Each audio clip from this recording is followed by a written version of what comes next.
Hello, everyone, and welcome to episode number 92 of the Friday Nightmares podcast. I am one half of your hosting team this evening, Mr. Smoke Show Crawford, coming to you from the town of Swartz Creek in the county of Genesee, in the state of Michigan, in the United States of America, in the North American continent, in the Western Hemisphere, on the planet Earth, in the Milky Way galaxy. I'm fully vaxxed, boosted, and waxed, and ready to climax. And if you can, please get me wet and feed me after midnight. I'm the man with the glorious beard, a.k.a. mother of cats, a.k.a. man with a humongous ego, a.k.a. Scotthausen, a.k.a. Scotty Too Hottie, a.k.a. Spanky. And with me, as always, is...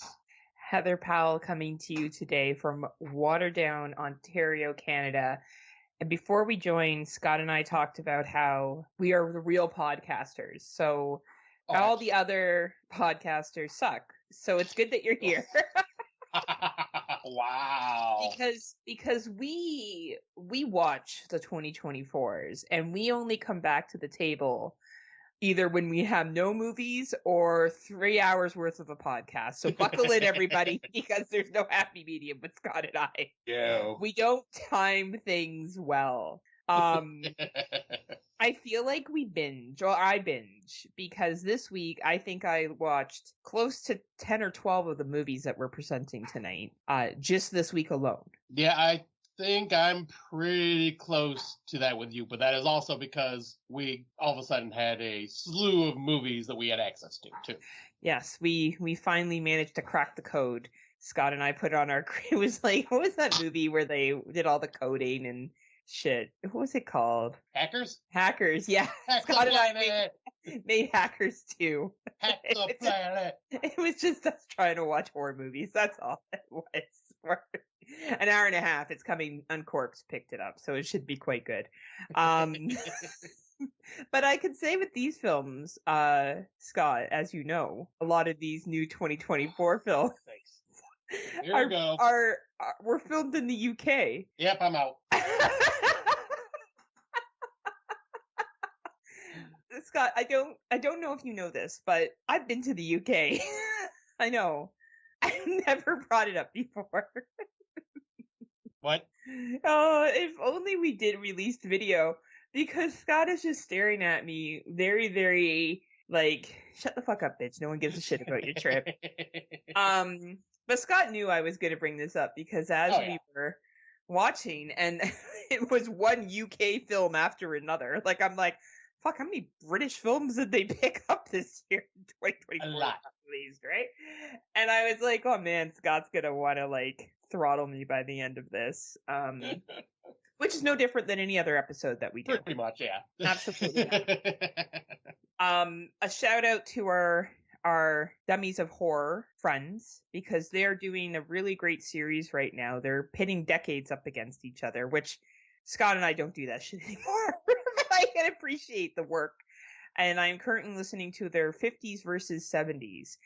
And I never commented what my favorite 1950s film was because, well, I'm not as active on Facebook as I used to be, but it would have been The Thing from Another World. Yeah, I think for me it was a tie between Thing from Another World and House on a Haunted Hill. That's a good one, too. And I think it might have been Invasion of the Body Snatchers. Invasion of Your Mama. Yeah. That's a sequel that we're also going to sell to Uncorked. Yeah, straight. Release for us. Yeah, so there you go. If you're interested in, like, listening to two sexy studs talk about which decade is better, you can check that out. Unfortunately, you won't have Rob the Hump on there. No, he's gonna be in the background judging all of us. You know, things are always better with the hump. It's true. I hump the hump all the time. I hump the hump too. We all hump.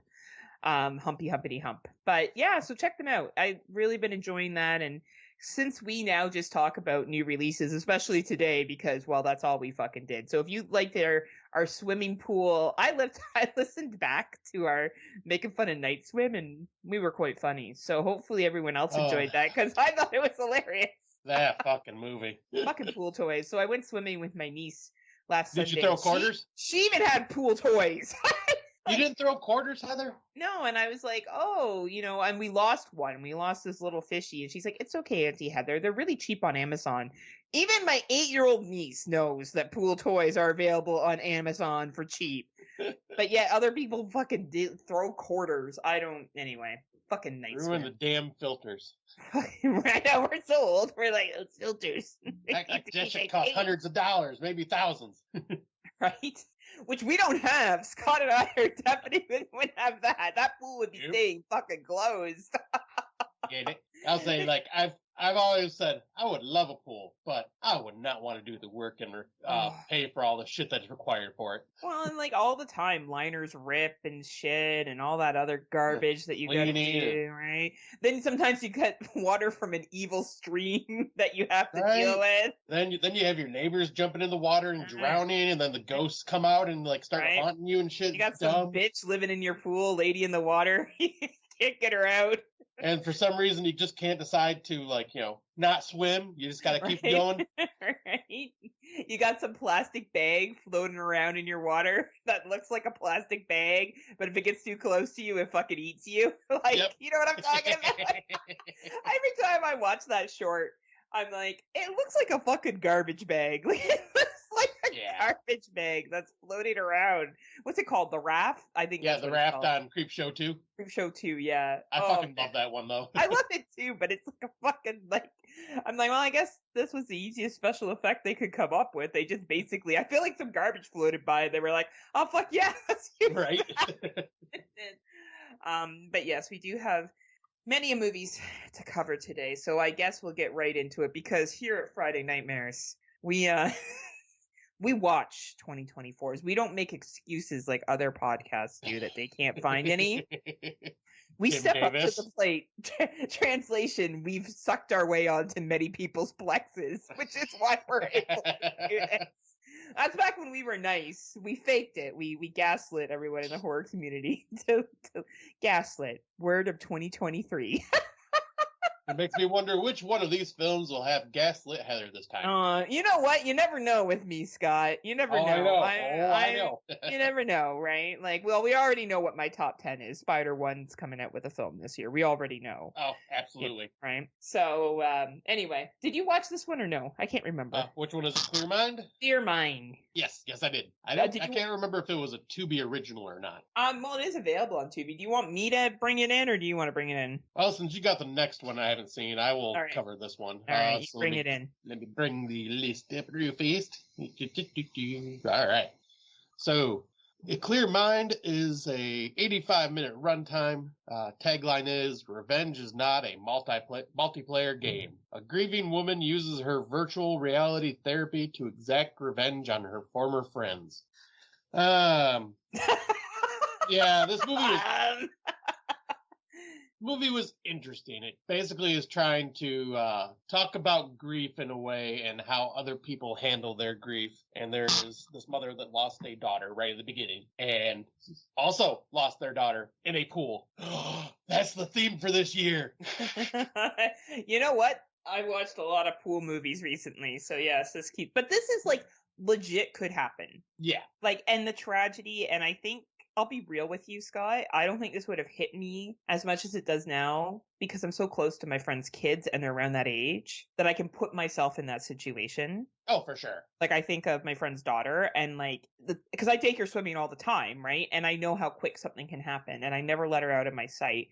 But that, I don't think this is going to be, I didn't think this was a strong horror film, but I do think this is a realistic situation with a pool that at least could happen. Yes. Right? But yeah, like, she is going to like this virtual reality therapy thing that's like this new thing, and then decides, oh, I'm done with this and I'm gonna go meet up with my friends and my ex-husband that were at this pool party. They're doing a getaway weekend thing just to kind of reconnect and do everything after everything happened. And shit just kind of goes crazy, and then I start pulling little plot holes out, and then the ending happens, and I'm going, so that's your way of covering up the plot holes? I still don't buy it. It was okay. It was... You know, I almost gave a spoiler. I was like, that's not what happened. And I'm like, oh, right, we're not spoiling this.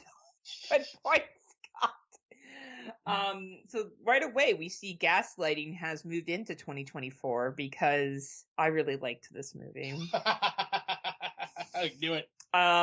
Now that's to say this is a Heather film. And when I say that, it usually means it has some kind of social message. And I really liked the main actress. I thought her reactions to grief were normal and how someone would react. I appreciated that. I appreciated the friends wanting to move on, also very realistic. Yep. A lot of blaming, very realistic. I think it does kind of get horrorish at the end, you could say.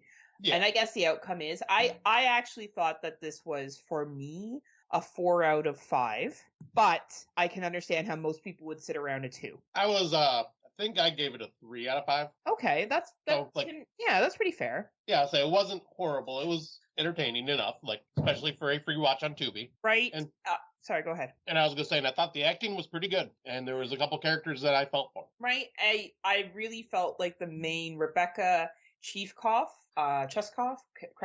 was great. I think she delivered a performance of a true grieving mother, which I thought was fucking excellent. Tim Davis gave it 3 stars. His reviews actually very well done. For some reason, this film was intriguing for me, even though nothing happened until the 50-minute mark. I don't know if I agree with that, but I can see what his point is when it comes to horror. The film is not without its flaws, with almost most of the characters being unlikable. I'm not sure if I agree with that either, but that's okay.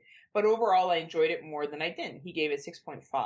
Though one of my favorite reviews down here is something about Tubi. Back on my Tubi bullshit, and this is most definitely some bullshit. Memories are the enemy. Agreed. Now wipe that memory of this film from my mind. Some of these comments are really quite funny. Wow. I do enjoy reading reviews on Letterboxd. I find them quite interesting. Yeah, and I will say I do agree with Tim that I really didn't care for any of the characters themselves. Like all of them was just like, how are you people friends? Like, I didn't buy it because, like, they were all just, like, kind of dicks and assholes to each other. And the only one that I really liked was the married couple that owned the house, the black gentleman. Yes. I really just loved him. And because he was just, like, trying to do everything he could to please his wife. I mean, he had no backbone, but I was just like, I like this guy.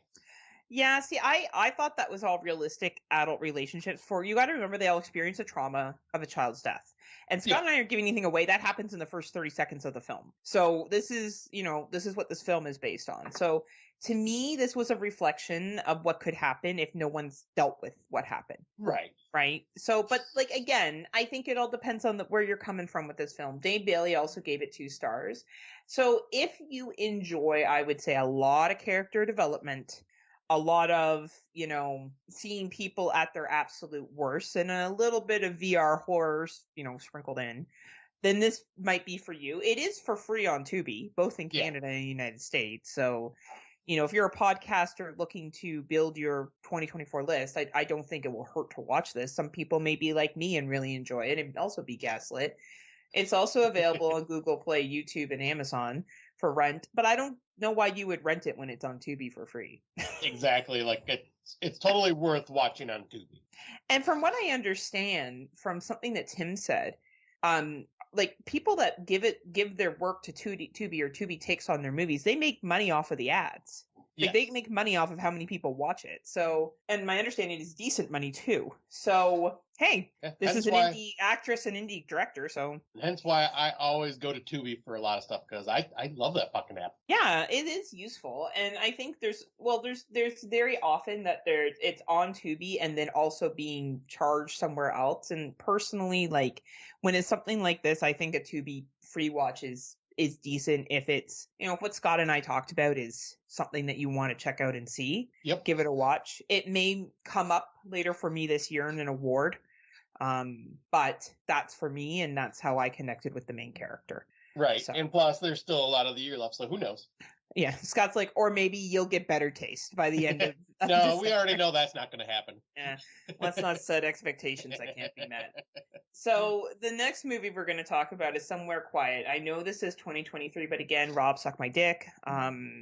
we go with worldwide releases, not fucking it played at 2 film festivals in 2023. So yeah, right. This is the one I have not had a chance to watch. You haven't? Okay. Nope. So Escape has its limits. Meg is trying to readjust to normalcy after surviving a traumatic kidnapping, but her grounded sense of reality soon starts to deteriorate when she travels with her husband to his wealthy family's isolated compound.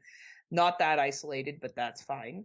This one was watched by Mr. Matt Wood. It is a 98-minute runtime. His review goes as this. This was a good one. Really well acted all around. Great story with some great cinematography and score. I like how with the story you're not sure whether the issues are happening or not. I'm paraphrasing just to not give spoilers. However, there's something about this film which just doesn't elevate it for me, but I'm not sure why. Well worth a watch though. Okay, I won't give this the score he gave, but he gave it 7 out of 10. I won't say what he compared it to. We all know Matt has a very good sense of humor, and if I do, it will be a spoiler. But I have to agree with him. This is a slow burn. You know, we always talk about slow burns and what those are, and just so we're clear, slow burns are something that have a lot of plot development, usually a lot of character fleshing out. Sometimes there's flashbacks. I found this movie confusing, and not in a good way, like in a way that I felt like I was very unsure about the narrator, how reliable the narrator was, which made it a challenge for me to get the ending. And maybe that's the point of this film, is that you're supposed to walk away being like, I don't know what happened. And that's fine. Maybe that's the purpose. So this is available for rent on Apple TV, Google Play, Vudu, YouTube, and Microsoft Store. If you enjoy slow burns and you enjoy unreliable narrator and not knowing what's fake or real and dream shit, then you'll like this movie. If you find that stuff painfully boring, I suggest not renting it because you're probably not going to enjoy it. And it is called Somewhere Quiet. All right. Yeah, it's like, I remember you said it was a slow burn, but you were it intrigued you, so I do want to watch that one. I think you would appreciate it, Scott, but I think for people, if because I know your taste and I know you would at least be like, all right, this is an interesting relationship type situation. But the narrator in the narration is very unreliable. So that for some people maybe that could lose their interest. You know what I'm saying? Oh, definitely. Right. Nope, I totally get that. But yeah, the next one, I don't think you've watched this one. So the next one is Gods of the Deep. It's an 80-minute runtime. The tagline, A New Depth of Fear. When a daring mission leads a deep-sea submarine team into a mysterious opening on the ocean floor, they uncover a lost underwater world and awaken its ancient race of otherworldly beings. So this was another one that I found on Tubi, and I had fun with this one. It's low budget done right in my eyes. Very Lovecraftian horror. I mean, it's like basically Cthulhu is awakened in the ocean is almost what it's like. But it reminded me a lot of the movie that Erica introduced me to last year, Leviathan, that was from the 80s, about a sea submarine with like a creature that's taking over and all this stuff with corrupt people running the whole scenario up top. And yeah, the acting's a bit hokey and cheesy. It's not like amazing, and it's not bad. And the special effects, low budget, so they did what they could with them and used a lot of the shadowing to hide a lot of the stuff. But I just found this one to be entertaining. I think I gave it like a 3.5 out of 5, and it's free on Tubi. So if you're a fan of like underwater claustrophobic horror or Lovecraftian horror, I say give this one a watch. I think it's quite entertaining. It goes by quickly with an 80-minute runtime. I mean, you can't really go wrong with that because horror films don't have that as much nowadays. But yeah. No, but we did have some this run around that did. Yeah. Surprisingly. They were a lot of UK films. Yeah, good. Do you think I would like this? Because I'm not a huge Lovecraft person. I think you would at least enjoy it because it's more about like the human element more than the Lovecraftian part. Okay. So yeah, I think it would be worth a watch. Good to know. I probably should have watched that instead of this piece of shit. Anyway. I was just gonna say. So basically, you recommend Gods of the Deep, Tubi? Yeah, I'll say it's a Tubi, free right? watch. Definitely check it out. Yeah. Right. Okay. Well, this is something that Shudder decided they should pick up. I don't know why. It says 2022 on here. I can't possibly imagine why it didn't get a wide release until now. Oh, I know. It's not good. So it is a torturous 80-minute runtime. Aware of a parasitic mask with a black magic sheds blood on a Halloween. 16 years later, a killer with the same profile slaughters Angel's friend, who then must fight fear, overcome personal struggles, and unmask the murderer before someone else dies. I respect that this is a low budget film. I respect that they put a lot of love into this film. And you know what? That's totally cool. And if that's your thing, that is awesome. I did not find this a well done low budget film. It's a slasher. So if you are a slasher completist and you enjoy all slashers, you may have a different opinion of this than I do. No one else besides me has watched it, so Oh wow. I don't have any other podcasters to jump off of. Like if Dave Bailey watched this, for example, and gave it a really high review, I would definitely take that as high consideration. Maybe it just worked better, so maybe if Dave does watch it, he can give some thoughts on it because it is on the Shuddy. But I really felt like it overstayed its welcome. This should have been a short. You know, I can credit what they were trying to do. I just found it so low budget that it was hard to stay with, as opposed to another low budget one that we watched that was probably made with the same amount, but I honestly enjoyed a lot more. You know, so yeah, that's my thought. This sounds like a skip for me then. Yeah, I probably wouldn't run out and look at doing it anytime soon, right? But if anyone's interested, it is available on Shudder, and it is available for purchase on all the usual suspects: Apple TV, Google Play, Microsoft Store, YouTube. If you're supporting the person that made this film, that's awesome. But yeah, I'm kind of really interested if Dave Bailey or Jason Gray watch it. And just to repeat it again, it's Bad Girl Boogie. It is on Shudder. I will get back to writing the movies that we cover. Last time we didn't really talk about that many. This time we've talked a lot. So when Scott posts the episode, I will go in and record which ones. And usually I just do one streaming service where you can find it on. So yeah, that's this one here. All right. Well, I'm still on my Tubi phase, so I will jump on to the next Tubi movie I watched. This one is called A Cold Grave. It's got a 75-minute runtime. A girl vanishes, prompting her brother to brave a dark forest where he unveils the secrets that lurk beneath, and a chilling mystery awaits. Oh boy. So let me just explain this in a better synopsis and see if you can guess what movie this is ripping off. So, two guys and a girl go into the woods looking for something supernatural. Get lost. What does that sound like? Blair Witch? It sounds like every found footage film that's come out after Blair Witch Project. Like, I kept thinking, I'm like, you guys are just redoing Blair Witch. Like the woods even starts doing stuff to where you can't find your way out and you get lost deeper and deeper in. Oh, for fuck's sakes. Oh dear. And you wake up hearing people talking out in the woods and shit like that. Except in this one, you have an older brother that is looking for his sister. Like that went disappeared with the two guys. Oh, for goodness sakes. Oh, the acting is painful. Because unfortunately the movie is supposed to be carried by the one brother, and he does not do a good job. And another fault of this movie was, I'm a big found footage fan now, and one of the biggest gripes I've always had is you have to make your found footage and make sense. Yes. So please tell me how one guy with one camera, using it like this, filming by hand. Yeah, like a handheld camcorder. Yeah. Okay. All of a sudden wakes up in the middle of the night hearing screaming like someone's out in the woods. So he gets up, but leaves the camera in the tent, and then next thing you know, there's a view of him walking towards the woods. But if it's found footage, shouldn't he have the camera in hand and you see it in a first person's perspective and not see his perspective? No, Scott. No, they had to leave the camera behind, and now the camera has to show him walking into the woods because they didn't have the budget for a second camera. Right? It's couldn't you guys so what? The camera grew legs, walked out of the tent, set itself up on a tripod, and recorded for you? Because that's not how this does. Clearly, Scott, that is exactly what happened in this situation. Yeah, so, and you already know my thoughts on Blair Witch, not a fan, so this was just bleh, 2 out of 5 for me.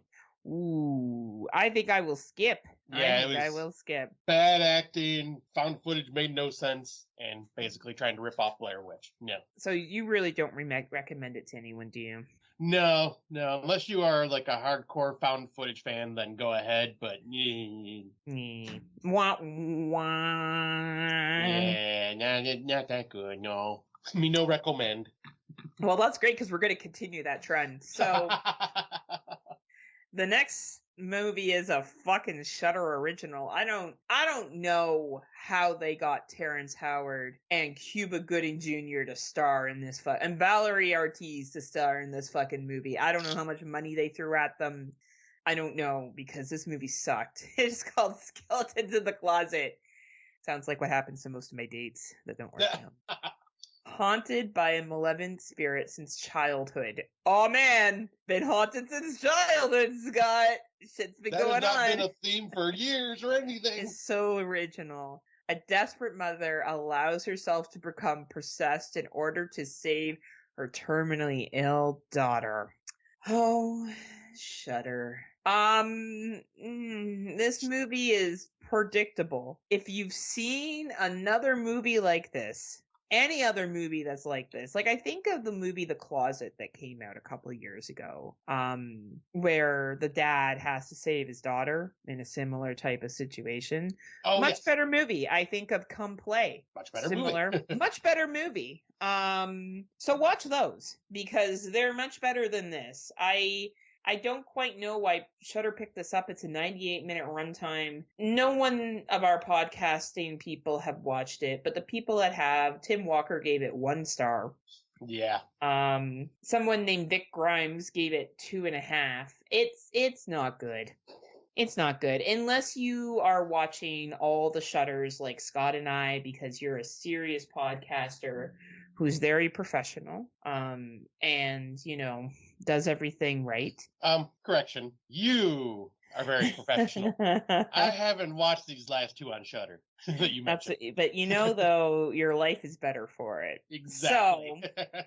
So it's a skip, but if you are watching all of them, it is available on Shudder. And if you don't have Shudder, don't you fucking bother renting it. You're not going to miss anything. And it is called Skeletons in the Closet, also known as Scott and I's Dating Life.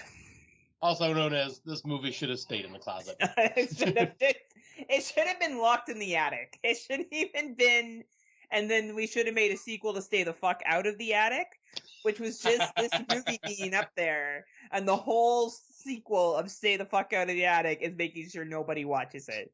That would have been a better film. Just so we're clear, that would have been better. Yeah, because this is one that I'm not even going to be bothering with, because I have not heard a single good thing from anybody. No, and like it's not going to matter. It's not going to be our top Shudder watch of the year, so it's okay. Right. Hold on, Shudder's got to make it up to us. They're obviously just doing some kindnesses right now. Eventually, it will come to. Let's wait on that right now, because there's still another Shudder on this list that I got to talk about. There is? Yep, we'll get to it. Oh, it must be a Shudder in the U.S. because I don't have it here. Okay, so yeah, we okay, I'm excited. But the next one is one that I found on my good friend's Plex. Does not look like it is available anywhere to watch yet, but it's All Hallows Eve Trickster. So I don't know if this is like a low budget sequel to the All Hallows Eve 1 and 2 that Damien Leone did, but this is also an anthology. Tagline, this Halloween, hell opens. When a lost traveler on Halloween night comes across an isolated rural gas station, she thinks she's found her way home. Unbeknownst to her, the eerie gas station is the residence of a family of degenerate, devilish creatures. That's basically just the synopsis for the wraparound, which I couldn't tell you what the fuck happened in the wraparound, because it was shot so dark that I couldn't see a fucking thing on my phone. Like it just looked like a black screen with the occasional gray flash that happened on my screen. Oh man, that's not good. Yeah, so the wraparound, I can't tell you what the fuck happened there, but I will say the stories that made up this anthology, minus that wraparound, for low budget, actually pretty good. Like there were some impressive special effects here and there used, and like cheesy, but at the same time they were all short, quick to the point, and I don't think there was a single story besides that wraparound that I had like an issue with. I thought they were all like at least passably entertaining. Like this was a Okay. decent little low budget indie anthology. Like there isn't really much to say because I don't want to get into what the stories Yeah. are, but like yeah, acting wise, you can expect what you can expect from anthologies. A very mixed bag, and Yeah, of course. stories are all very mixed bag. Some will hit you more effectively than others, but I found all of them besides what I couldn't see from that wraparound to be pretty entertaining. Like when this comes out, I'd say it's worth at least a $2.99 rental. Do you think it's weird that we're seeing it now because this is a Halloween film? Yeah. And it's February, but perhaps it will come out in the summer, maybe. Yeah, it might. Like it'll probably just quietly drop on Tubi. You don't think it'll be a Shudder pickup? I don't think so, because it seems like all Hallows Eve anthology type independent films tend to go to Tubi. Okay, I will buy that, but I don't know. Shudder's been picking up some pretty low budget stuff, so True. we'll see what happens come Halloween time. But I will check it out. I always love me a good anthology, and even the shitty. I feel like with anthologies, I have a lot more patience with them. Usually because each story is quick. Exactly. And you're hopeful for the next one, right? Yeah. It's like speed dating. You're just hopeful for the next one, right? Yep. Yeah, I was just saying that's why I like anthologies and found footage, because they're usually quick and to the point. Which is exactly Scott and I, too. Damn right. Right? So, and, this is a screener, though, right? Yes. Okay. So unless you're privileged, serious podcasters like Scott and I, you don't have access to this, but you heard it first here on Friday Nightmares, so... And this next one, though, I'm curious about that you watched. Yeah, you haven't seen this yet, right? Nope, this was one I was going to look into. This is going to be dropping on the Netflix for anyone who's interested. ISS. The War on Earth will be decided in space. This is sitting at a 96-minute runtime. Tensions flare in the near future aboard the International Space Station as a conflict breaks out on Earth. U.S. and Russian astronauts receive orders from the ground to take control of the station by any means necessary. Are you missing some good old Cold War conflict between the United States and Russia? Hell yeah. ISS is here. So this is not a bad film. I did see it at the movie theaters. Really? It's a space. Yeah. George and I went to the movie theater. He's a big sci-fi guy, and I like sci-fi if it sprinkles in a little bit of horror. So I was like, let's go see this. I had no idea this was even in theaters. It was in theaters. So up here anyway. I don't know. Maybe it wasn't near you. So it was worth it for the space shots, right? Like the space shots are incredible, and they did a great job of recreating the ISS, because the ISS is a real thing. It's a real space station, right? Where research is done. But I think this story takes the concept and super sizes it. Obviously, the people on the ISS are scientists who are doing research, and how this movie made them seem is probably a little more conniving than necessary. I think if this was to really happen, what the events that occurred would probably not occur, but it's a good little storytelling. No one has seen it besides me out of our podcasting brothers and sisters, so the one review I have here is 3 stars, and I should say the rating is 2.5. I think that's fair. I would give it 3 stars out of 5. It's light on the horror, unless you kind of see people turning on each other as a horror plot device, which I can. Yeah. I put it in here because, some people would float in between, or what happens here. Like the Earth is in essence being destroyed when they're up in space, so that could be pretty stressful too. Just a little bit. Right? I do think this is worth a rental. I think it's a beautiful movie. I think it's well made. Eventually it's going to drop on Netflix, so if you hold your breath and wait, Netflix will pick it up at some point this year. Or we'll release it some point this year. And if not, it's available on Amazon, Apple TV, Google Play. In Canada, it's available on Cineplex for rent. And I would say if, you like space movies and you kind of like the idea of being in a confined place and people turning on each other, kind of like The Thing, only no aliens, it's worth it. There are no aliens in this film. No. Do not go into this film thinking you're going to see aliens. There are no aliens. But there's gremlins, right? No, there's no gremlins either. But really, who are we to fear, Scott? The aliens or us? Aliens. Oh no, it's us. We're all assholes, No, especially the aliens. Americans. I would honestly say the Americans are definitely the assholes in this. Oh, and just wait. There's a movie I'll be talking about that kind of covers that very blatantly. I'm just kidding. It actually really wasn't. It kind of went both ways. So, But trust me, there's a movie that talks this. Oh yeah. Yeah, we'll get to that. Oh, I'm excited for that. So that's ISS. So let's hear what you got because I have not seen this next one. All right, so this is one. This one is called Lovely, Dark, and Deep, or as I'm gonna call it, Lovely, Dark, and Derp. The runtime is 87 minutes. The tagline, she owes this land a body. Lennon, a new backcountry ranger, travels alone through the dangerous wilderness, hoping to uncover the origins of a tragedy that has haunted her since she was a child. So, haunted her since she was a child. More trauma that you seem to be coming up with in 2024. But, this one stars the, what's her name? Georgina Campbell, who was actually the main girl in Barbarian.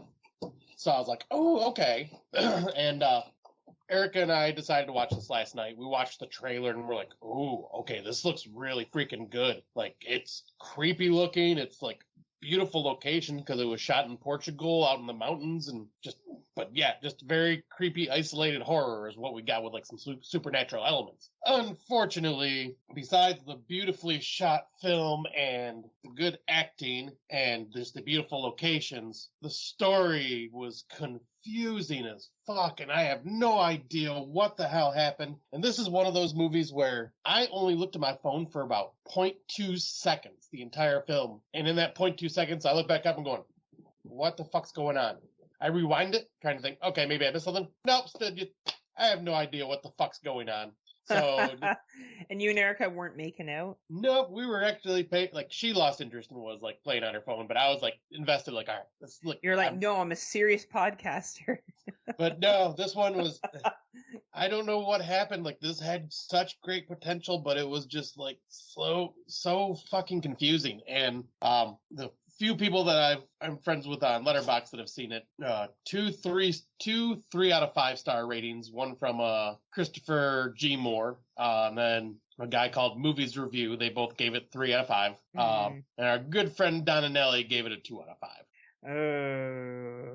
And yeah, this had such potential, and I'm so bummed out because this looked like I was like, ooh, this could be my number 1 of the year so far, and it shit the bed. Oh. But one. Did Georgina sound British in this one? No, I think it was supposed to be an American film. Okay. Like in Portugal. Okay, nice. But this can be rented on Apple TV, Vudu, Google Play, Amazon, and what is that? I don't know what that other one is because it doesn't show up. Okay. So yeah, just those locations is where it can be rented. I'd say $1.99 rental, maybe. Like, I gave it a 3 out of 5. And that was just mainly because it was well acted, well shot, but the story just fumbled big time. Well, I'm glad you told me because now I won't watch it. Fair enough. So thank you for being a friend. Traveling down that road and back again. You watch shitty movies and I have too. And we tell each other not to watch other ones. You're a friend and a confidant. We confess to each other about these bad movies. So if anyone wants to watch it, is it available anywhere or no? Yeah, like I said, it was available to rent on Apple, Vudu, Google Play, Amazon. Okay. Your usual suspects. Usual suspects. So we'll continue talking about Georgina Campbell because she's also in another movie that I watched called Tim. Really? This is T1M, but Tim is how it's said. Oh, my sexy man boy Tim Davis. Right? Edmund Ferrion is in this, and he played the ghost in Winchester. So for anyone that's seen Winchester, and like the part where you realize that one of the characters is dead and is a ghost, that's him. So I will say he was cast perfectly for this role. He was the standout performance. If anyone should watch this movie, it's for his performance in this role. He does an excellent job of playing a robot. Like, really creepy, really well done, great actor. This is a British film. It's very much based just outside of London, which I've been to. Here we go, folks. And her husband in this is Irish from Ireland. Oh, for fuck's sake. But enough about me. Let me read the synopsis. Tim. His intelligence is artificial. The threat is real. Prosthetic scientist Abby and her adulterous husband Paul, which is kind of misleading because he doesn't cheat on her. I guess he did at one time, but not in this film. Adjust to life outside the city as Abby begins working for a high-tech company, Intergate, developing a humanoid AI, Tim. So this is more about AI is going to ruin us if we let AI take over. We're all scared of the AI. Well, that's gonna be a theme going forward with a lot of horror films, guaranteed. Between COVID and AI, man, I don't know. Mm-hmm. And pregnant horror, pregnancy horror, because everyone got knocked up over COVID. There was nothing else to do but stay home and bang. So, if you like AI horror, like Margot came out a couple of years ago about the AI house. Oh yeah. And if you like Megan from last year, you'll enjoy this film. It's easy to watch.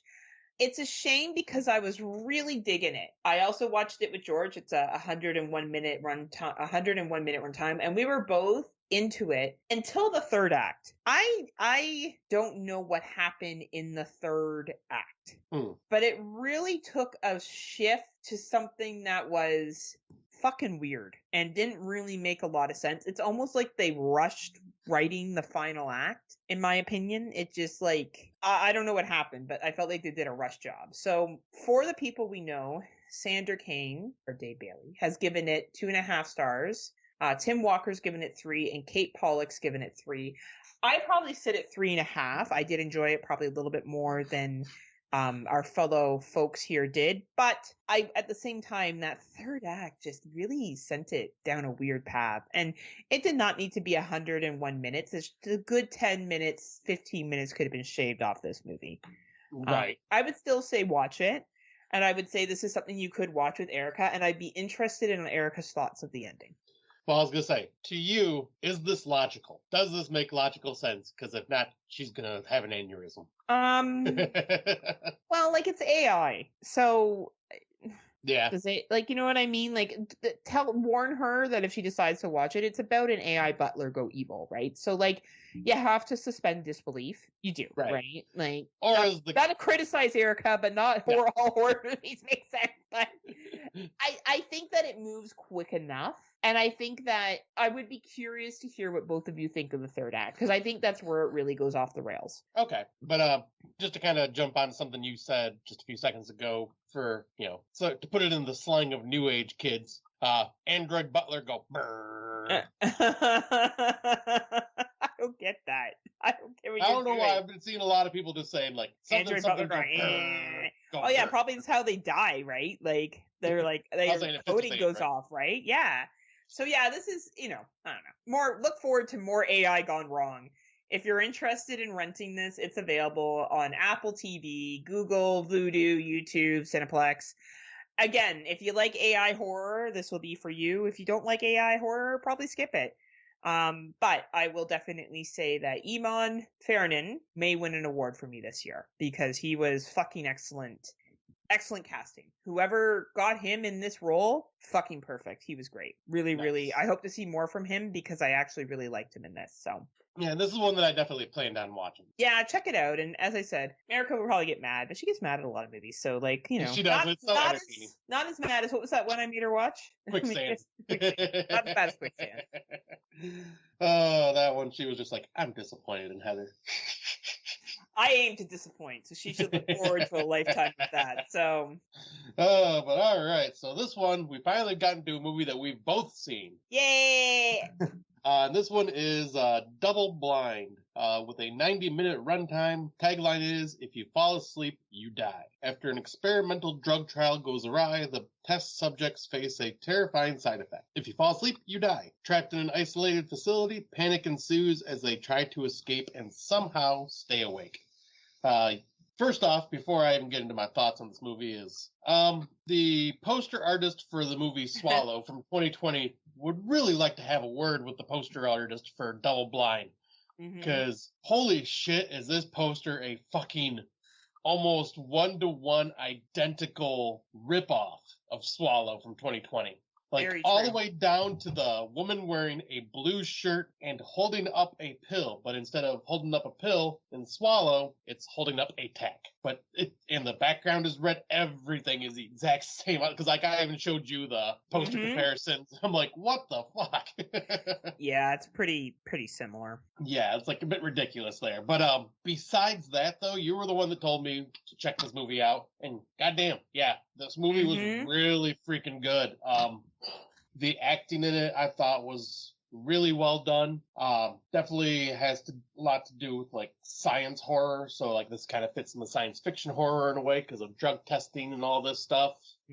And like it's isolation horror, people just kind of turning on each other and just being all sleep deprived. Like I could see shit like this happening. Oh, 100%. And I was just looking at the reviews. Sorry.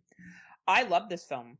This is also a UK film. It's made by the Irish Film Board, which I don't know. I haven't seen a bad Irish Film Board movie yet, to be honest with you. Anytime that I see, I think they're pretty good. I don't think they cut out a lot of stuff that makes it overseas here, but when they do, they tend to be fucking decent. And at 90 minutes, this was a perfect timing. We're talking a perfect amount of plot development, perfect amount of character development, really good use of special effects, really good play on what's happening to them. Matt Wood gave it 4 stars. You gave it 4 stars. This is a 5-star for me. This will be on my top 10. Like I already know this will be in my top 10 this year. This was just so like dark. And yes, the ending's a little silly. Okay, the ending's a little silly, right? But you gotta kind of just be like, let's pretend that this is. But what happens to people and the disturbing behavior that occurs and the acting from all of these young people, like, can we just stop and be like, holy fuck, were their performances believable? Oh, like absolutely. I felt like I was watching people in an institution go through this. And I agree with you, Scott. This is absolutely something that could happen. This is a must watch for this year.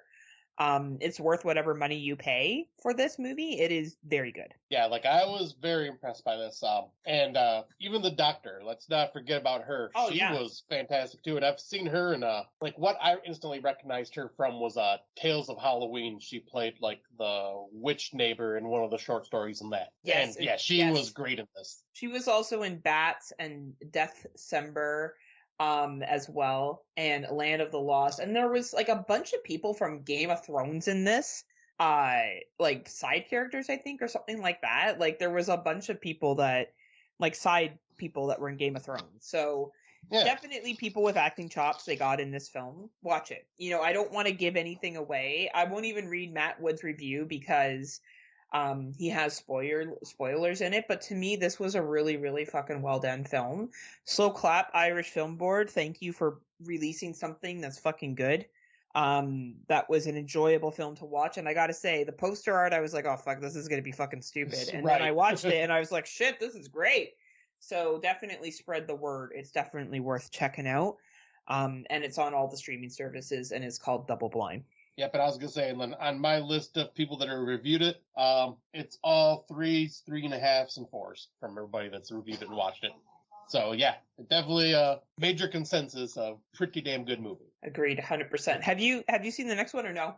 Not yet, because it was subtitled and I just have not had a chance to watch it. So this is Trunk Locked In. This is also a 96-minute runtime. It is available on the Amazon. 26-year-old medicine student Melina wakes up disoriented in a locked trunk and realizes to her horror she is missing more than just her memory of what happened. With her phone as the only link to the outside world, the intelligent young woman wages a desperate fight for survival while the vehicle races relentlessly towards a terrible secret. This is a very interesting film. It's isolation horror mixed with a whole bunch of other backstories and stuff going on. It's interesting. If we take and we look at Amazon, it's not a bad drop on Amazon. I do not think this is going to grace anybody's top 10 list this year. But do I think it was isolation horror done well? Yes, I do.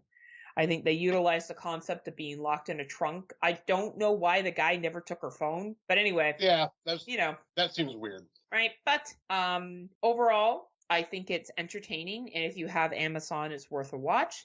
If you like isolation horror. Out of our friends, we have Matt Wood gave it a 3-star. Tim Davis gave it a 3-star as well. And Tim Walker, I believe, gave it a 4-star. Let's see Tim's review. A claustrophobic thriller set mostly in one location, a trunk of a car. The film held my attention. Sonography was sonograph. Oh my God. Cinematography. Thank you. Fuck my life. Was decent. Acting is good, and the story is compelling, but not a film I would want to rewatch. That's fair. It definitely is a one time watch. So Matt thinks it's just okay because he's not a fan of single location films, but this had enough to keep me entertained, though it lacked any tension. It did? Matt must have been watching a different film because I thought there was lots of tension in it.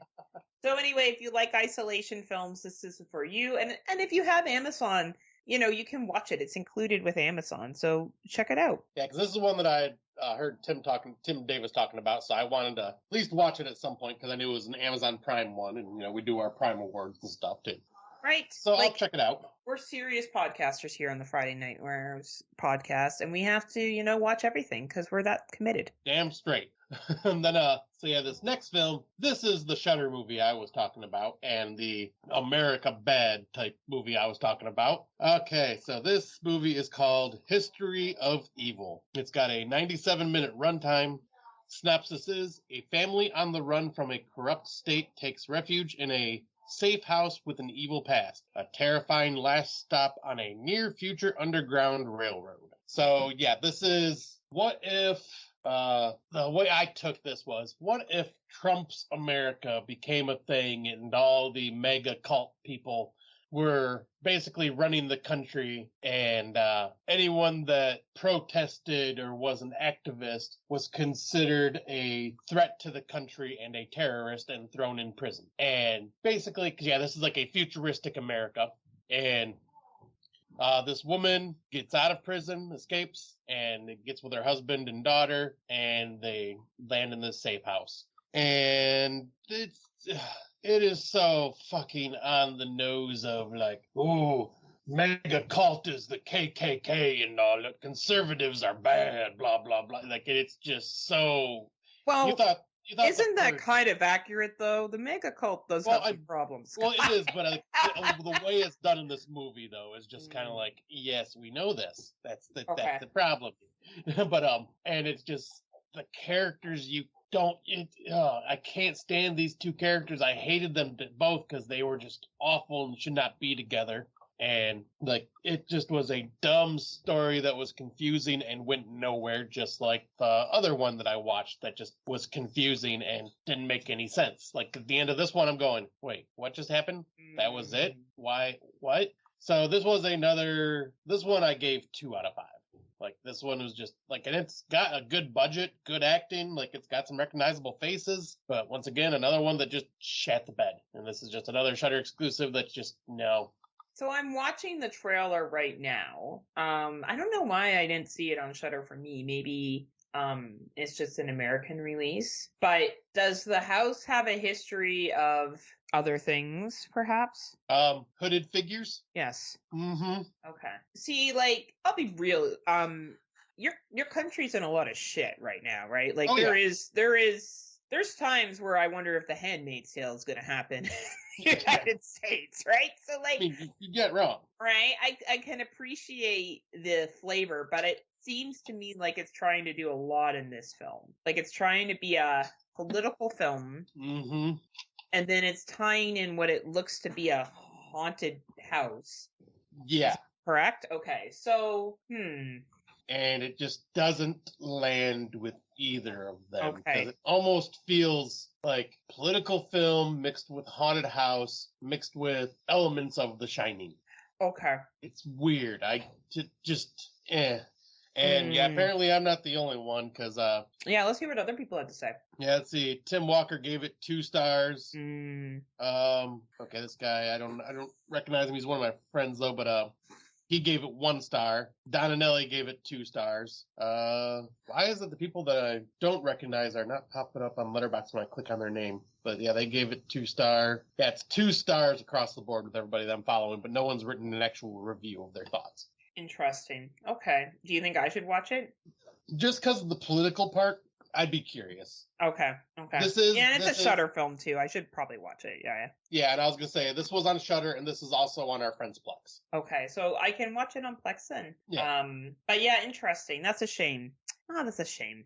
Yeah, because that one's I'm going because you know me, I'm all about the political conservatives, Yeah. blah blah blah. But like this one just felt. Well, and it's and again, it's not the average conservatives. We're talking about people that Yeah. don't think that certain people should be allowed to marry and women shouldn't be allowed to have abortions, and depending on the color of your skin, should depend how you should be treated, right? Yeah. Like that's not conservatives. That's someone that's an extremist, right? But it sounds like from what you described, they tried to do it all instead of just being like, all right, here's this family that needs to leave this state and they're staying in this house and it's haunted. Yeah, and just the characters, you're just like, I hate these characters. They're terrible people. Then you want them to die.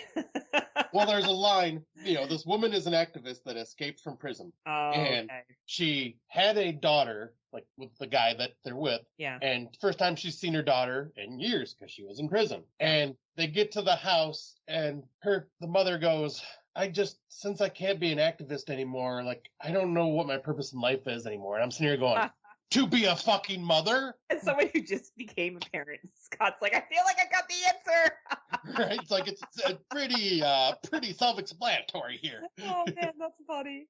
Yeah, it'll be interesting. I feel as though your review of this is not far off. I don't think I'm gonna like it that much more than you did, but I feel like I should at least watch it because, well, I got to see what the twist is, Scott. Exactly, and plus, it's political, so it may hit your Heather bones a little more than mine. But it seems a little heavy-handed. It was like the Power last year, right? I was kind of like, even for me, I was like, this is a little heavy-handed. Like, I get the point. Yeah. But and that's fine if you really want to create heavy-handed political films like that. There's always going to be people that like that.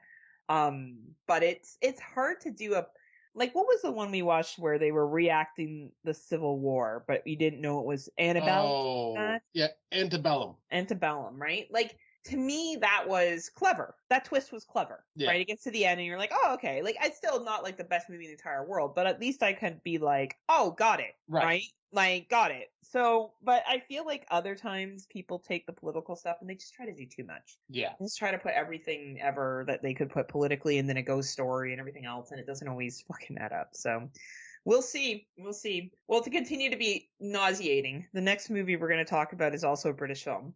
Oh, boy. It came out in 2002, and it's called The Group. 2022, not 2002, 2022, but it just recently had a wide release. This is definitely a low budget film, but low budget done right, in my opinion. It is a 71-minute runtime. A support group for addicts comes under siege from a mysterious gunman intended on punishing them for past tragedies, all with something to hide, and the group must confront their shared past to discover the truth and stay alive. I really liked this film. I thought they used a very small setting well and effectively. I thought all the characters played... none of these characters you're supposed to overly like. They're all recovering addicts that have done shitty things that they're talking about in the group. Right. But you do build empathy for them. And I think that's an important factor here. And the movie doesn't overstay its welcome. It gets to the point and it works within the realm. This is currently in my top 10. Nice. Sure. It will probably be in my top 20 by the end of the year. That's how much I enjoyed it. If not my top 10, we'll see what the rest of the year does. But I really thought this movie was well done. I really thought they used the setting well.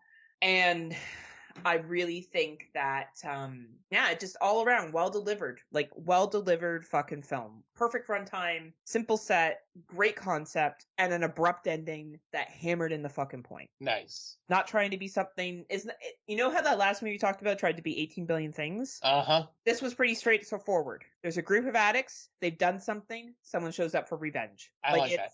Give me something simple. Like, I think you and Erica, if you get a chance tonight, watch it. It's 71 minutes. Okay. Basically, it's a little longer than a show. I think you will enjoy. Now, it is character heavy and it is dialogue heavy. So you do have to be watching it or you'll miss parts of it. Right. You know what I mean? But overall, I think this is a really good film. It is available to rent. If what I described sounds like it would be right for you, it is available on Apple TV, as well as Google Play, and Spectrum On Demand. Nice. Yeah, this is one I definitely wanted to check out. Just didn't get around to it yet. I think you and Erica should watch it. I think and plus it's short. It won't take a long time. Right. And I do like that. Oh, yeah. We know Eric has mentioned that you like to get in and out short time. Oh, Hey, as long as everyone gets to where they need to, Scott, no one's done it for hours. I like the same thing. Don't be. We're 40, Scott. No one wants to be banging for fucking hours on end. And if someone says that, they're fucking lying. Yeah. Shit gets sore and people get tired. Don't give me this nonsense. Anyway, It's true. It's true. It is true. There's your sex talk from Heather, everybody. Yeah, At like least I'm once so this episode. tired of people that try to pretend like, oh man, I made love for hours. No, you fucking didn't. You did it for 10 minutes. Don't even try this shit. There may like that was penis vagina time or penis butt time, whatever it was. You may have done shit leading up to it, but the actual contact was 10 minutes tops. Don't bullshit me. If not, you were all both sore afterwards. Or Right. drunk and high while you were doing it. That's the only other... And you don't know what time was. You didn't lose track of everything. Yeah, no shit. Right? It's true. Did you watch this one? Yes, this is we both about it. Yeah, I think I was the one that mentioned it to you. Yeah, yes, you did. All right, so this one is called Kill Her. It's an 88-minute runtime. Maddie and her friends go on a weekend trip to the woods to plan Maddie's wedding. Settled near the camp of Mr. Rogers and with no phone signal, their trip starts to turn into a bad idea when they start dying and a secret is revealed. So this is basically a isolated slasher film. And while it's cheesy and I kind of seen the ending coming, I had fun with this. Like, it's low budget. It's got some pretty decent special effects. Especially there's a kill that happens that's fucking brutal in like a hotel area. But yeah, I thought this was, there's not much to say about this. It's a very simple movie, but yeah, like just fun, easy to watch slasher film. And I believe this is now available on Tubi. Yes, it is. It is available on Tubi. And honestly, I didn't predict this ending. Oh, really? I didn't think that the twist was going to be what the twist was. And I really enjoyed it. I thought that this was fucking low-budget horror done right. I thought the young ladies in this did a phenomenal job, especially MC Ahuff, who plays Eddie. I thought she was fucking fabulous. Yeah. I hated her. Yes. She may get an award this year, depending if I hate someone else more than her. Excellent fucking low budget film, low budget done right. This is what we're talking about again, low budget done right. And it was nice to see that put together in a film that was entertaining. You know, you're looking at an 88-minute runtime, could have been a little shorter. This probably could have been 70 minutes, but hey, overall worth it. And definitely you got Tubi, why not? Like, it's free on Tubi. Yeah. Watch it. If you really want to rent it, it's on Apple TV, Google Play, and YouTube, but I don't know why you would do that when it's for free on Tubi, and I definitely think it's a free, worth your time watch. I completely agree. Like, I went into this not expecting much because I didn't watch a trailer or anything, but I'm going, all right, let's just say this could be one of those low-budget bad movies, but no, this one ended up being a lot of fun. Like, I had fun with it. I gave it a 7 out of 10 or a 3.5 out of 5. Like, it's, good movie. I would agree with you, Scott. I think that's a really fair score. We're going to talk about something that really wasn't a good movie next. This movie is called Night Explorers: The Asylum. Ooh, yeah. Erica and I started this one and made it about 10 minutes and turned it off. Thank God. Because it starts off, you think it's going to be found footage. And then it kind of is found footage. Do you get to the part where they're sitting on the couch and are on the bed party planning? I don't. Wait, maybe. That seems familiar. Yeah, like they're sitting there and they're like, oh my God, I can't wait for the party. Right? And they're all getting together to get drunk and shit. And then they're going to go into this haunted asylum. Did you get to that scene? That's okay. Now I don't think I have. No. Oh, good. You shut it off. You knew it was shitty before you even got to that point. So, this is another British film that sadly would probably make people not want to go to the UK. So don't watch it. It sums up of when a group of urban explorers go to a haunted house. Hello, investigators going to a haunted house. I bet it's not going to be really haunted, and we're going to make up some things. Oh my God, it is haunted. We're going to get fucked. After hearing your great description of Night of Evil, this and that could go together as like as a double feature offering of ridiculousness of things not done well. Oh boy. So I think at times they meant for this to be a found footage, but here's the thing with found footage films, my friends who made this film. You need to be able to see what the fuck is going on. So if you want to do it in the dark, there needs to be a light of some kind. Like night vision, maybe. Like a flashlight, anything. And there was none of that. There were points where it was so hard for me to see what was going on that I couldn't even really see what was happening. And it seemed like they were just in a really cheap haunted house where people ran around and jumped out at them, but they were supposed to be evil stalkers or ghosts or I don't know what the fuck they were. This was just people who watched paranormal they watched Grave Encounters and they thought to themselves, we'll make the really shitty version of Grave Encounters. And that's what this was. That's what this was. So, I don't understand. David Garrett gave it 4 stars. Good for you, David. I usually agree with your reviews, but I don't get why you enjoyed this. I didn't think it was that great. But if you're a found footage completist and you want to watch it, it's a 96-minute runtime. It is available on Apple TV, Google, Vudu. Tubi, it's free. I don't know. If you really want to watch this, it's free, people, on Tubi. Watch it there. Do not rent it. You don't need to rent it. And you really need to be a found footage completist. Like, you really need to see someone that loves this. Paranormal investigators going to a haunted place, and now there's people there. Like, if that's your jam, baby, then check it out because you'll have a good time. Otherwise, you can skip this bad boy and on to something else bigger and better, which actually is the next one that we're going to talk about. Yeah. I enjoyed this one more than I enjoyed that one. Yeah, and unfortunately, Letterboxd just took a shit out of me and is not working, so I had to jump over to IMDb, so I won't be able to give where it is available to rent or watch or anything. I got you. Okay, so the next one is called Horny Teenagers Must Die. An hour and 24-minute runtime. A group of high school graduates travel to a cabin in the woods to celebrate and party, only to be picked off one by one by a demented psychopath who kills with farm tools and sex toys. This is another low-budget slasher that, as soon as I seen the title, I'm going, yeah, this is one I'm going to have to watch without Erica, because this is not her type of movie. Yeah, no, definitely not. Definitely not. So I was watching it while I was doing the dishes and stuff around the house, and yep, this is that total, like, you know what? We love 80s slashers. We love Friday the 13th. We're going to reference a lot of this stuff. So we're going to have copious amounts of nudity and low-budget practical effects gore with dumb... They took the whole dumb teenagers that you want to see killed to a whole nother level. They sure did. Because for fuck's sakes, these guys are all terrible friends, because there's this one nerdy kid. I'm just going to spoil one quick little scene here, but there's one nerdy kid that, while these friends are drunk, they decide to go, hey, lean up against this tree with an apple on your head, and they start shooting arrows at him to, like, hit the arrow on his head, and they shoot him in the thigh with an arrow, and they're going, oh, just walk it off, you baby, and shit like that. I'm going, these guys are absolute assholes. Did you feel like this was like a tribute to The Burning? Like that part was like a nod at The Burning by some chance? Like they were trying to kind of, yeah. Like, I think it was just a nod to, like, all these 80s slashers. Yeah. It was, I've never seen so much, like, sex with, like, not showing, but showing a lot. That looked very realistic. I did get a big kick out of the couple that's into, like, crazy, like, BDSM stuff. Getting pegged and stuff like that as well. Getting pegged and slapping each other in the fucking van because they like it rough and stuff. Like, it was so over the top, and... You know, the guy who's kind of like the good guy, but not really a good guy. Like, none of these characters were likable. Nobody you wanted to see them all die, right? The girl that's banging the cop that has a wife. Like, it was.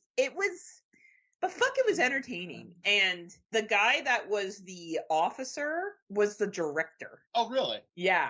So I think that's really, really entertaining, to be honest with you. Connor Holden looked like the only dude that looked familiar to me.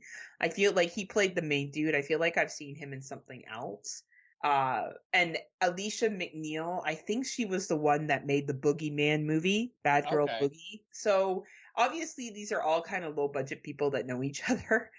But I liked this one. Out of all the low-budget, like, the true, like, we're talking bottom of the bill or not a lot of money, low-budget. And I thought the plot device for this was actually pretty interesting. Yeah. You know, I thought the reason why people were being killed was relatively interesting. Yeah, and so did I. right, and I'll give them credit for having realistic sex scenes. Like, they were all sex scenes that I was, except for like the over the top BDSM. Maybe that's accurate too, but it was pretty funny. I had a good chuckle throughout this, to be honest. Yeah, I was gonna say, same here. Like, I just, like, you go into this one knowing it's going to be ridiculous, and you'll have a good time because it's basically nothing's being taken seriously. Definitely not, right? It's a silly fucking movie, and you kind of gotta go in knowing that. So if like silly low budget films are not for you, don't watch this, because you're probably going to be annoyed. But if you like the silly fucking, hey, let's make a slasher low budget film, you'll have a good time with this. I do think what was it? How long was it? 80 minutes? Yeah, 84 minutes, I think, or something like that. 84 minutes. I think it overstayed its time a little bit. It is available. Letterboxd cut out on me too, but I did see that it was available on Vudu before it cut out. So it is available to rent on Vudu. If you like this kind of thing, low budget slashers, ridiculous teenagers, over the top stereotypes, you'll enjoy this film. Yep, completely agree. Oh, and it is to rent on Amazon Prime for $4.99 from what IMDb says. Awesome, cool. So there's two places, and $4.99 is decent if this is what you like. Again, yeah, exactly. Decent if this is what you like. Now, I think you saw this one too. Yes, I did. Right. So this one is called No Way Up. It's a 2024 film as well. Brace yourself. Characters from different backgrounds are thrown together when the plane they're traveling on crashes into the Pacific Ocean. So when I first saw that there was an airplane at the bottom of the ocean and sharks, I'm like, what fucking bullshit film is this going to be, right? Like, I was here for it. And I gotta say, it was actually pretty good. Yeah, like, I was surprised. This is the shock of the year. I'll be real. You would think by looking at the poster of all the films we watched that this would be the worst film. It wasn't the best, but it certainly wasn't the worst. And I would definitely put it up there for enjoyable. A nightmare fight for survival ensures when the air supply is running out and danger creeping in from all sides.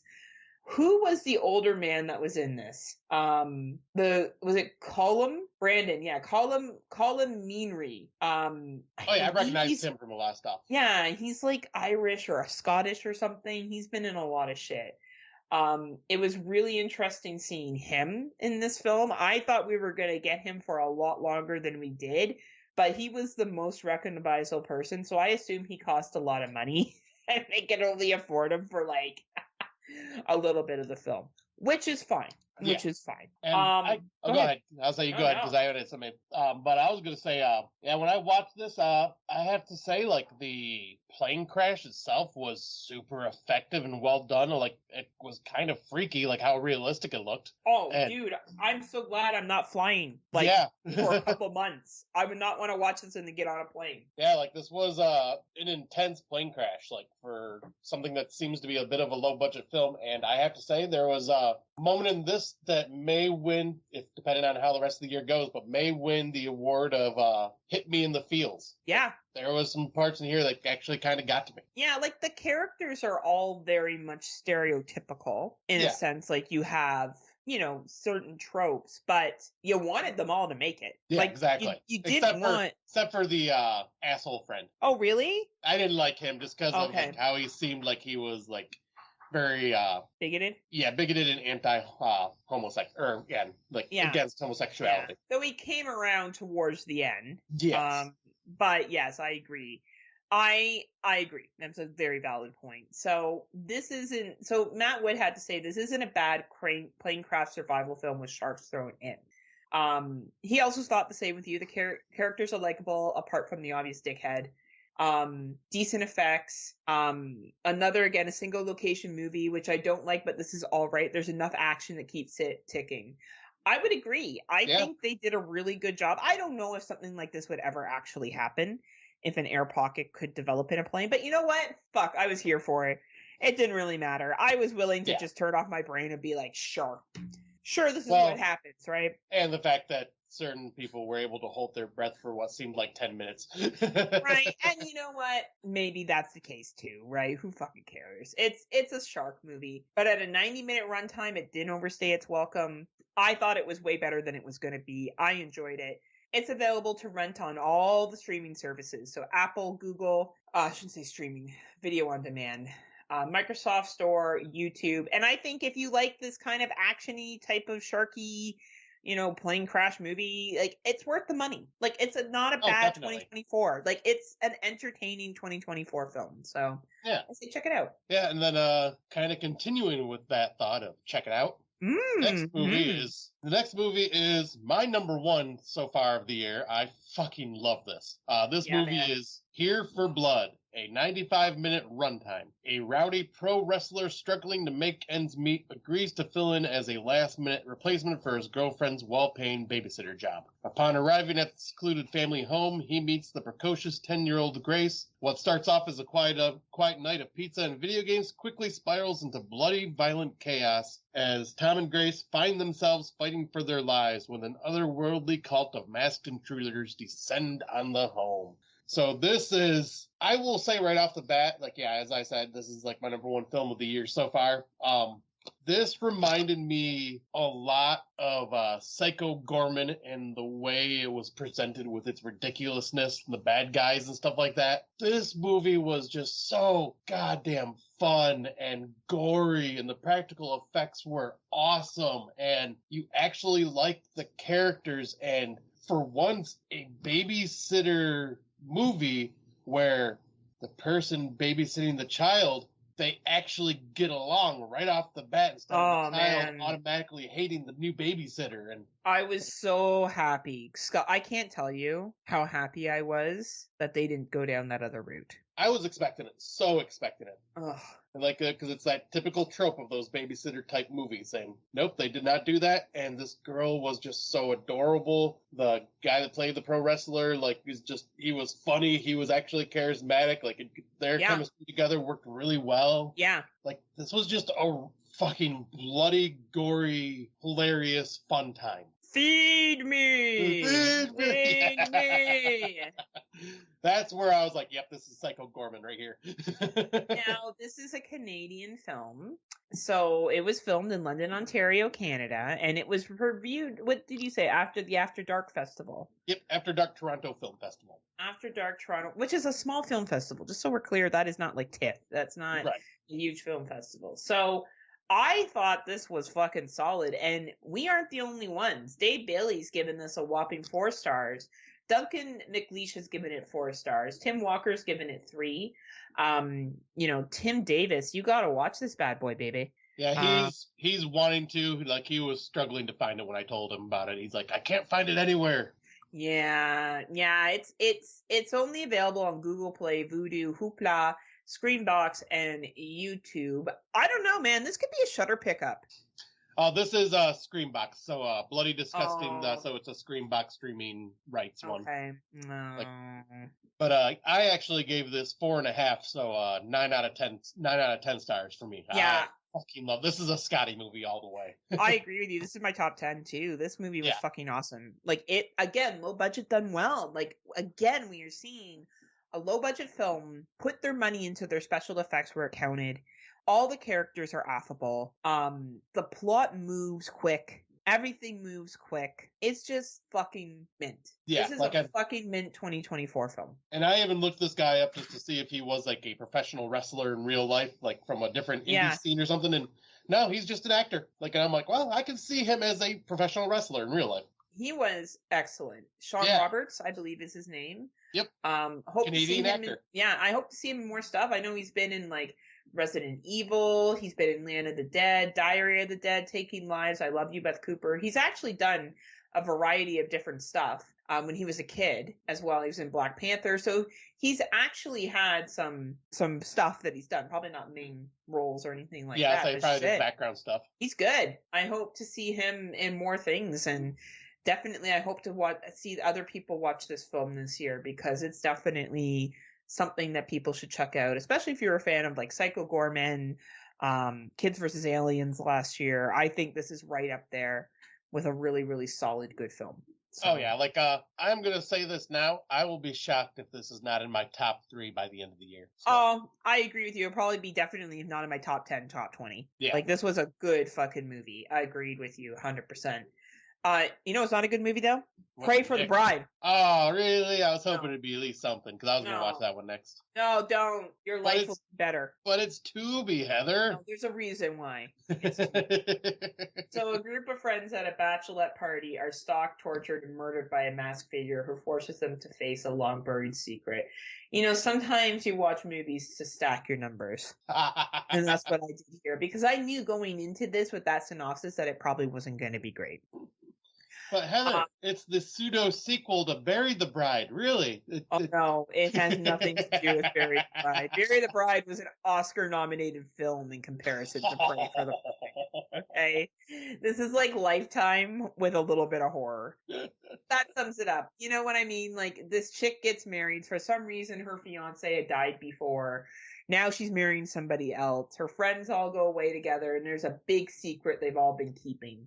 And it's going to be discussed. And all the actors in this film, were all from fucking Hallmark films.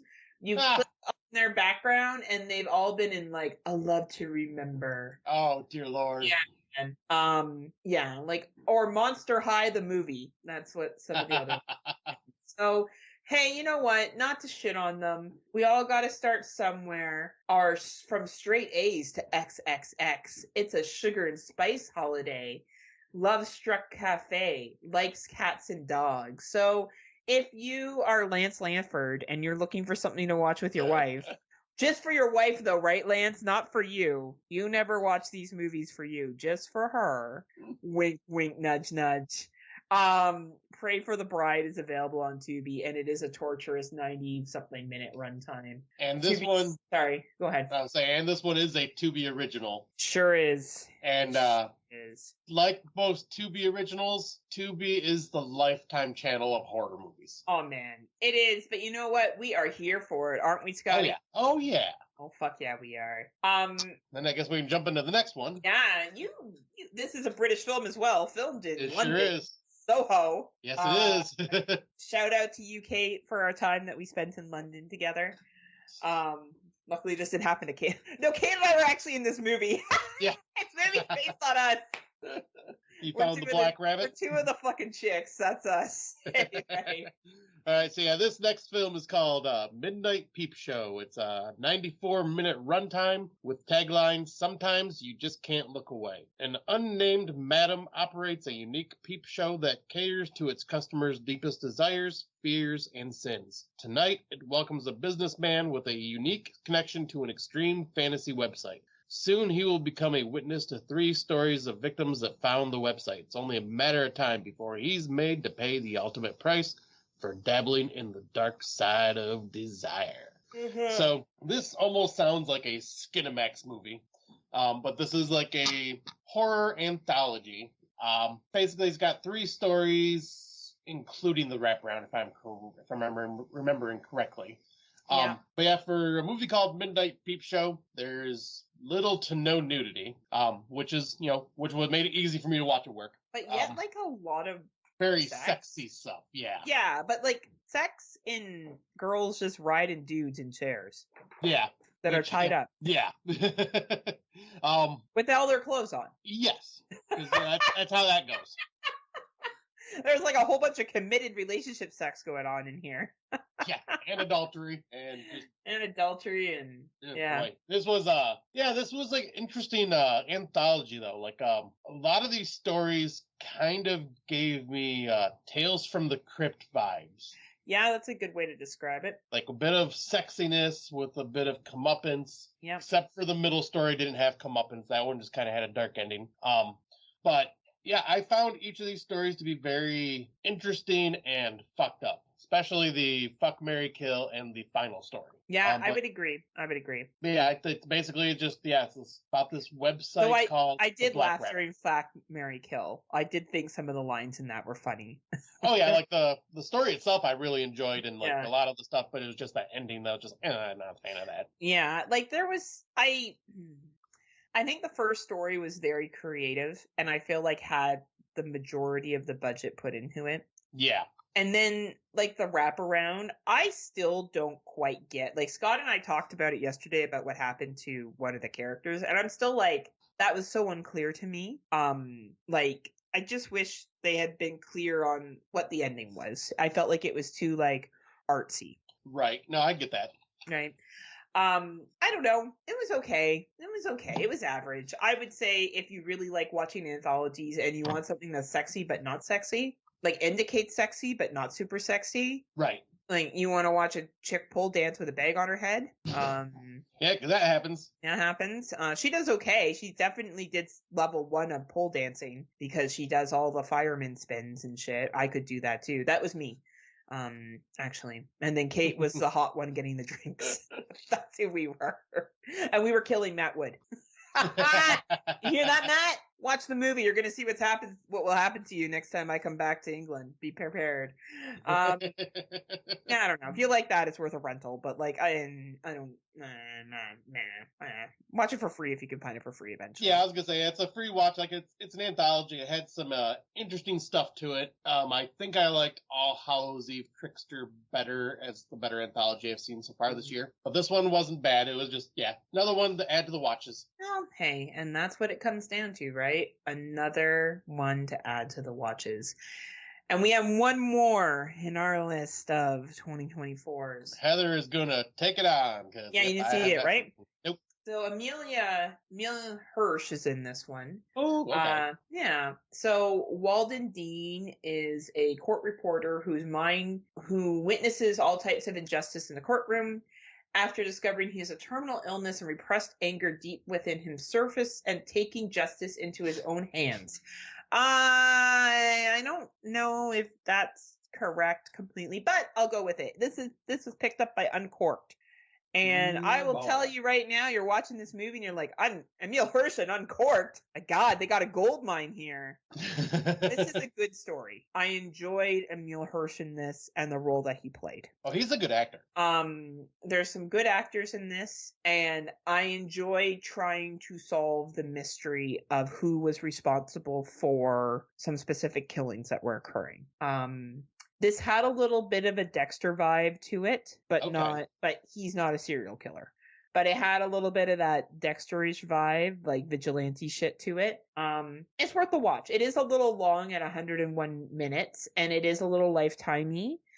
But I felt as like a thriller with some pretty cool torture scenes, we'll call it. It was well done. Okay. It's well done. It's for Uncorked, this is probably their like cream of the crop. Like if we were just looking at Uncorked movies, it would be like Walden over everything. That's like fair. Definitely the film that they managed to pick up that will probably make them some money. It was decent in that area. So that is available on Apple TV, Google Play, Vudu, Microsoft Store, YouTube. And again, if you kind of like what I'm talking about and you know that this is going to be like an Uncorked film and and there's, I don't know, there's a little bit of lifetimey parts in it, but then again, some really, really good stuff. Check it out. It's definitely worth your time if that sounds like something you'll enjoy. Nice. And we made it to the end. Yes, we have knocked out all of our 2024s. I think I counted there was 22 2024s that we covered. Wow. See, this is what happens when we record once a month, and then a whole bunch of movies get dropped that we have to watch. So right, exactly, because there was nothing for the first couple weeks there, and then all of a sudden, bam! Nothing, and then it all came out. I don't know. Do you want to go next with your one here, or should I go? Sure, I can do my older watch. My older watch is actually I put the wrong year on it, but it's 2023, not 2022. But it's a Netflix original called Leave the World Behind. And this stars Julia Roberts and Mahershala Ali, Ethan Hawke, and I'm just trying to go through, make sure there's no one else I'm forgetting. Nope. Oh, and Kevin Bacon. Yeah, Kevin Bacon's in it too. But the synopsis is it's 138-minute runtime. And the synopsis, there's no going back to normal. A family's getaway to a luxurious rental home takes an ominous turn when a cyber attack knocks out their devices and two strangers appear at their door. So this is about a family that wants to leave the hustle and bustle of the city to a getaway Airbnb, and two strangers appear at their door, and the strangers are who they say they are. They are the owners of this Airbnb, and they just so happened to show up right when a cyber attack happens and everybody's cell service is gone, the power goes out, TV goes out, like everything just starts falling apart, and it basically just shows how fucked we are when we lose all these electronic devices and connections to our world. And what happens to our world when shit like this happens, because that means our defenses are down for our countries and all sorts of scary shit. So this is like another one of those, this shit could happen, and it's kind of terrifying. But I found this to be a very good, interesting, well-acted movie, and Julia Roberts and Ethan Hawke do an amazing fucking job. Everybody does an amazing job. Nice. And, yeah, I highly recommend this movie. Well, I appreciate the feedback. Sorry that Mickey's all of a sudden decided to bark in the background. No worries. He's giving his opinion. I know. He's like, me too!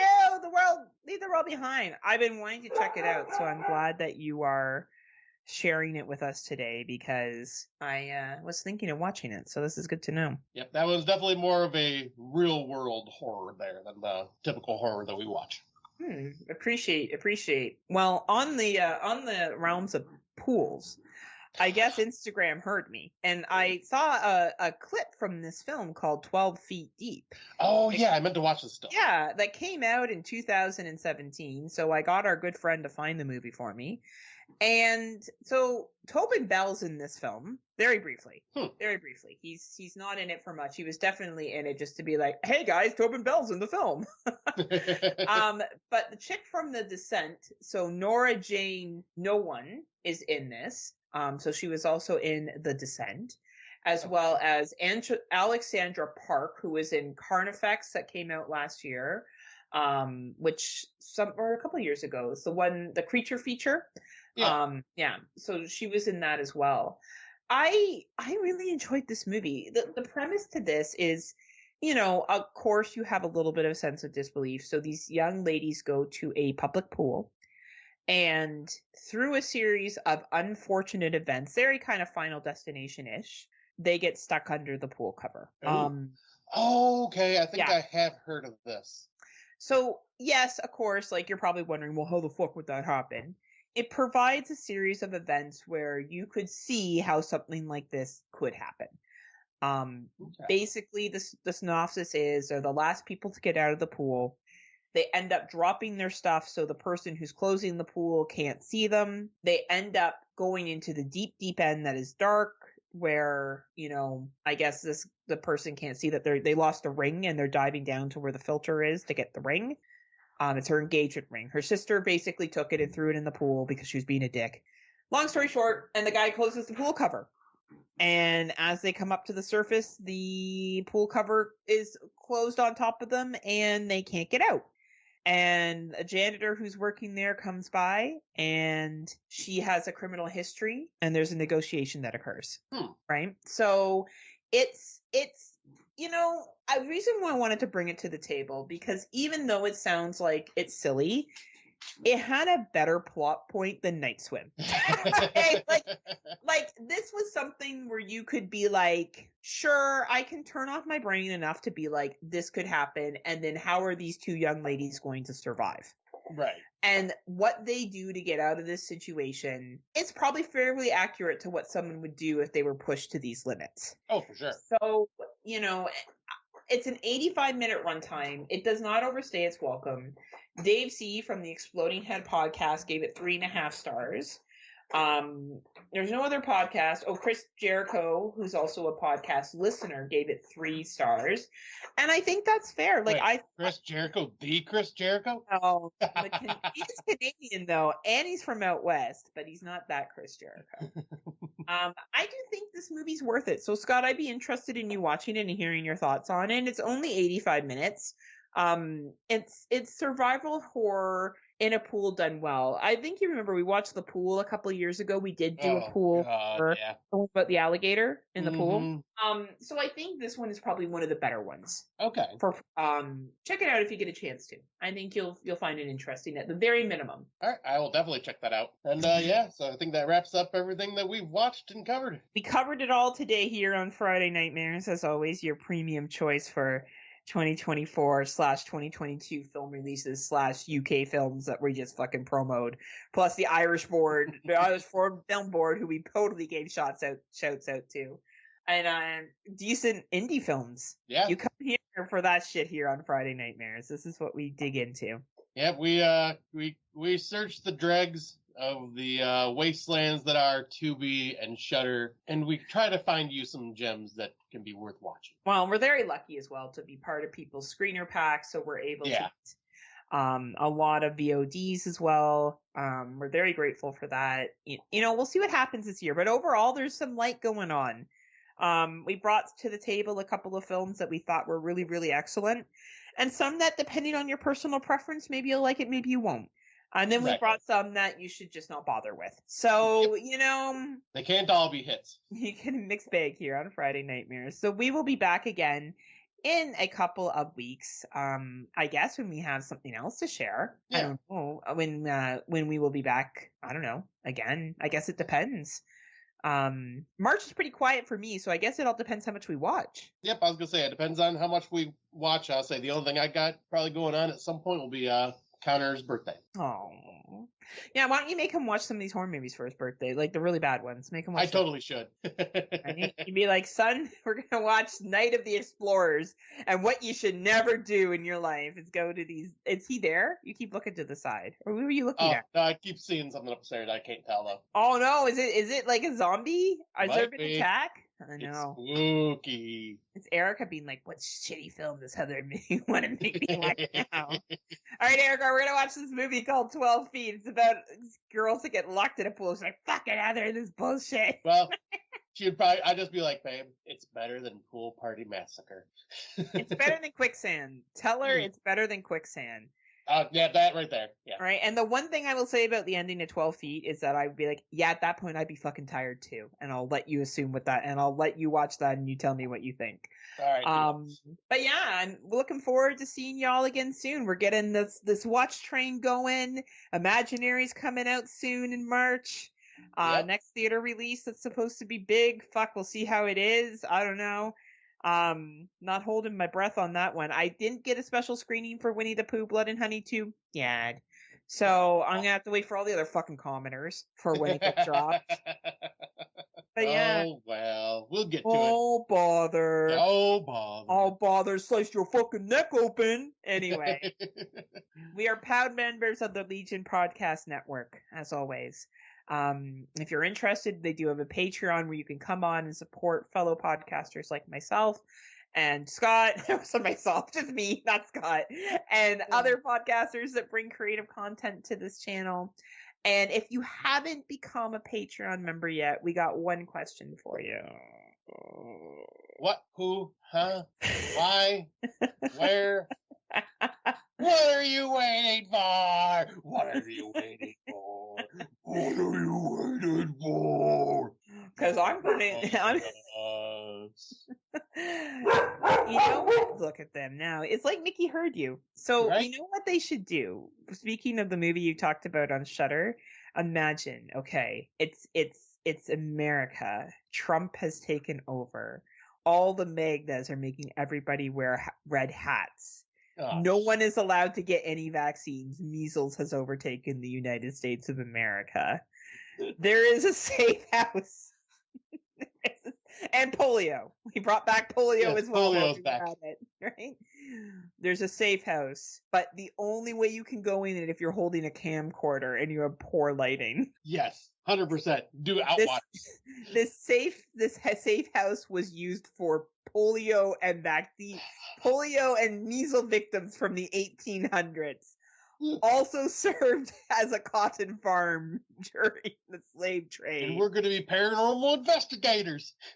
And it's a social political film. You're welcome, Shudder 2025. I just can't. What are the films that are going to come out? Guaranteed there's somebody out there right now being like, absolutely. That absolutely sounds like a found footage, political, haunted house, shaky cam, unreliable narrator film that we can, so like anti-mask, anti-vax film that we can totally create and everyone's gonna fucking love. Fuck COVID. That's old news. Let's bring back measles and polio. Let's make this shit really Let's bring scary. back the bubonic plague.